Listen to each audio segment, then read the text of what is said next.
So the other thing I wanted to talk about with this was, so Trump promised to pardon a large portion of his supporters who rioted at the U.S. Capitol on January 6th, if of course he wins, right?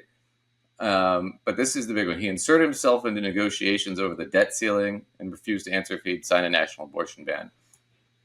The national abortion ban, I mean, I don't think he cares either way. I think it's going to be whatever is politically expedient. But he basically said, nope, let's just default on the debt ceiling. Don't give anything, right? So it's kind of become, we've talked about the debt ceiling before. We're going to get into it now again. And then we're going to go through Paul Krugman talking about it. But the whole thing with the debt ceiling is it's an artificial problem, right? This money's been already approved. It's already been spent. All we're doing is raising the amount of debt so we can cover what we've already paid, right? Or what we've already owed, right? When Trump was president, they passed it every time. No question, right? But whenever you have a Democratic president, the Republicans have the House, they always play this game of chicken. And they've been doing this for the last, 10, 12 years for sure. They've done it a couple times before that. But it was back then, it was the Tea Party, and they would try to play these games with it, right? They tried to cut Social Security by threatening the debt ceiling before, and they almost got it, except for Mitch McConnell didn't want to take that deal because he didn't want to be seen as siding with Obama on anything, right? And now they're doing the same thing again. We covered it. They want to cut food assistance for the poor and for pregnant women and shit like that, right? But now it's different because before they were crazy. Now it's the absolute crazies. It's the Marjorie Taylor Greene party, right? The Lauren Boebert party. And Kevin McCarthy's kind of beholden to these people and to Trump and Trump's supporters because that's his base. So now what do? If Trump is saying let it ride, now they're in kind of a tough position. But we're going to let Paul Krugman talking about this real quick, and then we'll go on a bit. Here is Yahoo Finance, and they got Paul Krugman on to talk about this. About the economic impact of this debt ceiling fight with Paul Krugman. He's a New York Times opinion columnist who has also won the Nobel Prize in economics. Paul, it's great to see you again. So we know that this is obviously an extremely serious situation. We talk about some of the warnings that we've gotten out over the last couple of days. Jamie Dimon saying that we're going to see panic as we get closer to that. Ex-State Treasury Secretary Janet Yellen saying global economic downturn will likely ensue. How serious is this situation that we're in right now? Well, we don't really know. We have never really gone through this before, but there are reasons. There are pretty good reasons to panic if we actually do have a technical default, because U.S. government debt is the foundation on which world financial markets rest. Basically, T-bills are the collateral of choice. They are the ultimate safe asset. And if it suddenly turns out that the U.S. government doesn't necessarily honor its promises to pay T-bills, then who knows? But it could be a cascading series of financial dislocations. Okay, so just to clarify, for all you at home who don't know much about this, so the way it works is we pass a budget, right, in Congress, and that's the money we're going to spend, and then money gets spent, and sometimes we spend more than we plan to, or things happen, whatever. And what happens is we get to what's called a debt ceiling, which is like, okay, we need to issue more debt to cover our costs, right? And so that's what the government does. Now he's talking about T-bills, which are very short-term government debt obligations and whatnot. But he's right. That's how everything's traded. So if you own money market funds or anything like that, if you've heard of that or seen it, that's what they are for the most part, is T-bills. They're a little short-term. They're usually like 30 days. Right? But they're instantly tradable. They're liquid as cash. You can use them as cash anywhere in the world. Right? Any bank will take them as cash. So it's one of those deals where our government's the only government that always pays its debt, that has a secure ability to pay its debt, right? So everybody in the world uses U.S. treasuries, U.S. currencies. to cover their deal. That's why so many countries, like when they talk about have U.S. debt, that's why, right? China's been trying to cut down on it, but China has whatever 800, whatever it is, billion or something like that in U.S. debt. But the reason is because the yuan, their currency, sucks. It could go up or down quite a bit because China's not a very stable government, right? So what do? They take the yuan and they buy T-bills, which are stable, right? So like when we sanctioned Russia, even before this war, right, with Ukraine, what did all the Russian billionaires do? They went out and they traded all the rubles they could for T-bills. Why? Because they knew the ruble was going to collapse, and it did. Right? So, I mean, that's the whole thing. So the world economy kind of rests on this. So if all of a sudden the U.S.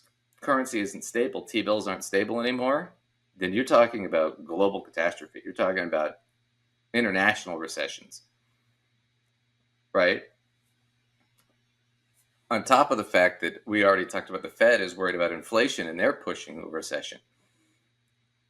So now you've got Congress pushing to potentially go to an international recession. And who do we have running at the helm? Kevin McCarthy and Marjorie Taylor Greene. Oh, good. Yep.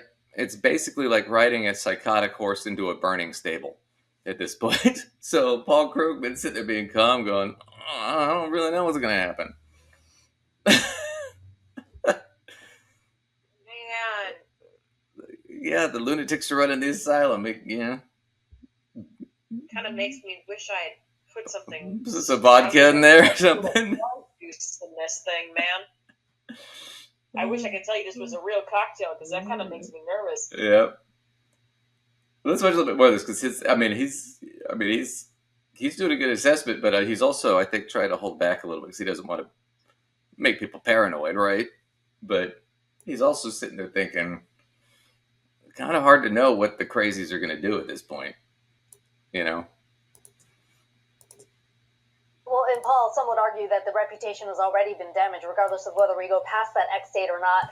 I want to get to your framing of all this because we're talking about the debt ceiling, potential compromises that could be reached, but you've said that get rid of the debt ceiling altogether. Why? Yeah, the debt ceiling is fundamentally crazy, right? You have Congress votes. It votes on spending bills. It votes on tax bills.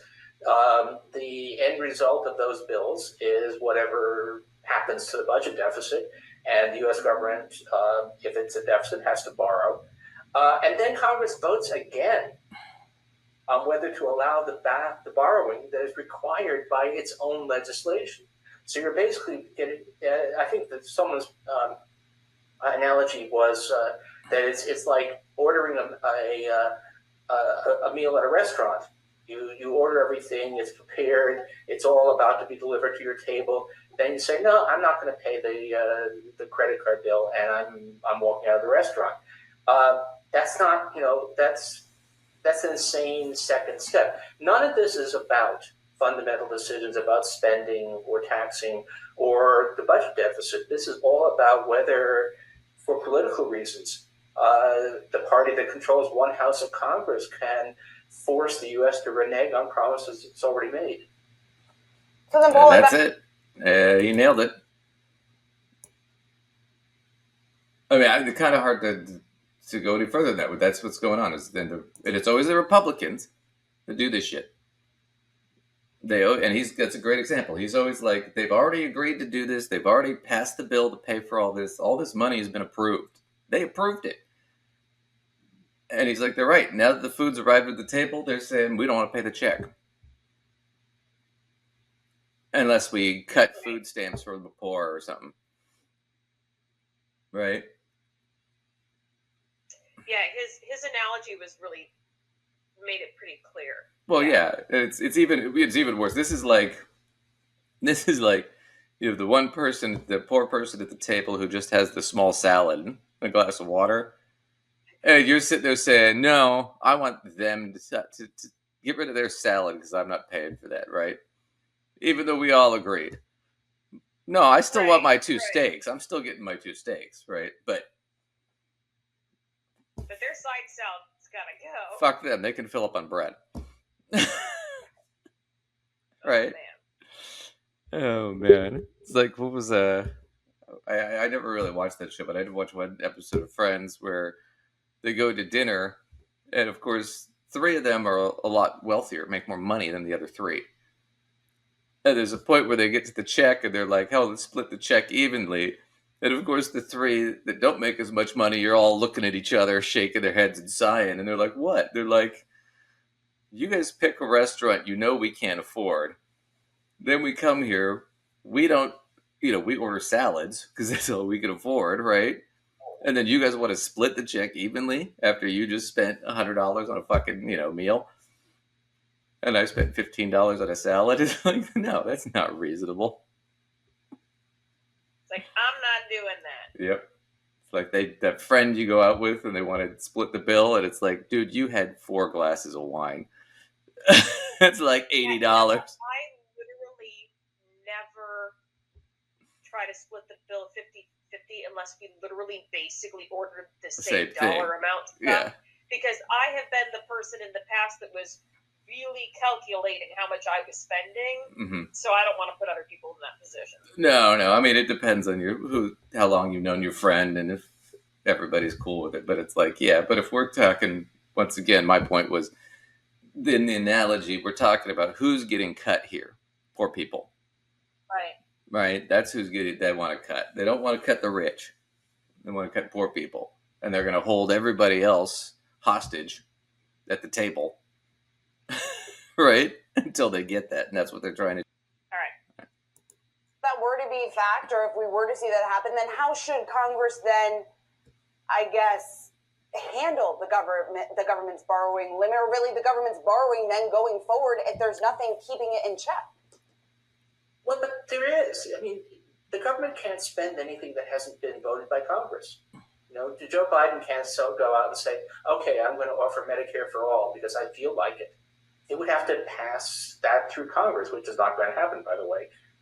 It's a Republican president could not just say, okay, I'm eliminating the income tax because I feel like it.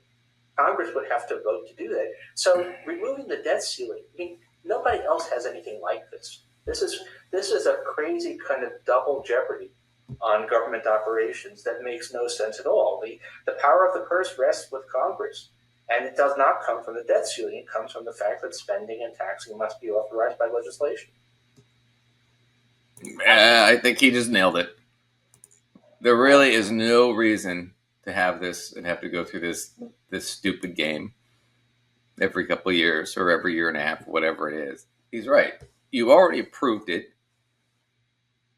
Why are we going through this again? Right? All it does is it creates a leverage tool for one side, for the minority to blackmail the majority. That's all it does. And then that's not very democratic. Right, they just go around and around and around with it. Yeah, and it's bullshit. And what does it do? Every time it jeopardizes the reputation of the U.S. currency and the U.S. government. For what? Right? So we can cut fucking food stamps? Because that's really the big issue here. That's what they want to cut. So, anyway, I say I'm with Paul Krugman. I think we get rid of the debt ceiling. It's a stupid thing. Plus,